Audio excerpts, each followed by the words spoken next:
Karibu kwenye Hadith Series Ramadan Reflections, episode ya 5. Leo tunagusia hadithi inayotupa matumaini na furaha kwa kila mwenye kufunga. Qala Rasulullah sallallahu alayhi wasallam, lis-saimi farhatani yafrahuhuma, idha aftara fariha wa idha laqiya rabbahu fariha bisawmihi.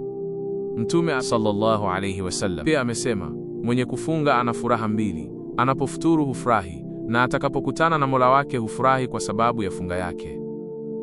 Hadithi hii imepokewa na Sahihul Bukhari na Sahih Muslim. Tafakari. Furaha ya kwanza ni furaha ya duniani, baada ya siku ya kujizuia, ya njaa na kiu kwa ajili ya Allah. Unapoinua tende au maji mkononi, moyo wako unahisi utulivu.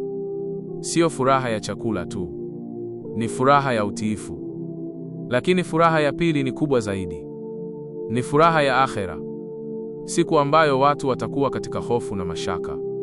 Mwenye kufunga atasimama akiwa na thawabu zake mbele ya Allah. Atakapoona malipo yake, ndipo furaha ya kweli itakapodhihirika. Ikiwa umefaidika na hadithi hii, shiriki ili wengine wapate kheri. Andika kwenye comment, ninatafuta furaha ya pili. Tuonane kwenye episode ya 6 insha Allah. Wassalamu alaikum wa rahmatullahi wa barakatuh.